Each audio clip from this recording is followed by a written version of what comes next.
বল হাতে এবারের বিপিএলটা দুর্দান্ত কাটছে বিশ্বসেরা অলরাউন্ডার সাকিব আল হাসানের। 12 ম্যাচে 21 উইকেট নিয়ে রয়েছে এক আসরে সর্বোচ্চ উইকেট শিকারের রেকর্ড গড়ার দ্বার প্রান্তে। প্রায় প্রতি ম্যাচেই খেলার গতিপথ বদলে দেওয়া সব স্পেল বেরিয়ে এসেছে সাকিবের হাত থেকে, কিন্তু সেই তুলনায় হাসেনি ঢাকা ডায়নামাইটস অধিনায়কের ব্যাট। এক ম্যাচে অপরাজিত 61 রানের ইনিংসে দলকে জেতানো বাদে বাকি সব ম্যাচে ব্যাট হাতে ব্যর্থ ছিলেন সাকিব। 12 ম্যাচে 275 রান করে সর্বোচ্চ রান সংগ্রাহকের তালিকায় 10 নম্বরে থাকলেও অন্য সব ম্যাচের রান দলের তেমন কাজে আসেনি। বেশ কয়েকটি ম্যাচে সাকিবের ব্যাট নিষ্প্রভ থাকায় জয় পায়নি ঢাকা, যে কারণে সুপার ফোরের টিকিট পেতে একদম শেষ পর্যন্ত অপেক্ষা করতে হয়েছে টুর্নামেন্ট সবথেকে সফল দলটিকে।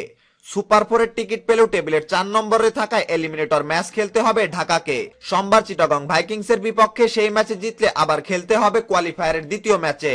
সে ম্যাচে প্রতিপক্ষ হবে কোয়ালিফায়ার এক ম্যাচে মুখোমুখি কুমিল্লা ভিক্টোরিয়ান্স এবং রংপুর রাইডার্সের মধ্যকার ম্যাচের পরাজিত দলটি। কোয়ালিফায়ার 2 জিতলে পাওয়া যাবে ফাইনালের টিকিট। যাত্রাটা সহজ নয়, করো অথবা মরো পরিস্থিতি, হেরে গেলেই বিদায়, জিতলেও করতে হবে অপেক্ষা। এমন কঠিন অবস্থায় অধিনায়ক সাকিবের দিকে তাকিয়ে ঢাকা ডায়নামাইটসের কোচ খালেদ মাহমুদ সুজন আশা করছেন সামনে থেকেই নেতৃত্ব দেবেন সাকিব। রোববার ঢাকা ডায়নামাইটসের অনুশীলনের ফাঁকে সংবাদ মাধ্যমে কথা বলেন সুজন জানান, আমরা সাকিবের কাছ থেকে রান পাইনি কয়েকটি ম্যাচে, তখন চাপের মধ্যে ছিলাম। সাকিব তো বিশ্বের সেরা অলরাউন্ডারদের মধ্যে একজন। আশা করি অধিনায়ক সামনে থেকে দলকে নেতৃত্ব দিবেন। গতকাল শনিবার আমরা যেমন খেলেছি, আমাদের বোলিং ফিল্ডিং দুর্দান্ত ছিল। ব্যাটিং এ আমাদের 2টি উইকেট পড়ে যাওয়ার পরও একটি জুটি গড়ার ফলে আমরা জিতলাম।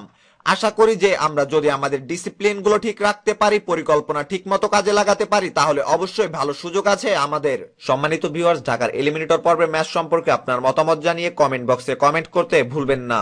ক্রিকেটের নিত্য নতুন সকল সংবাদ সবার আগে পেতে চ্যানেলটি এখনই সাবস্ক্রাইব করুন। ধন্যবাদ।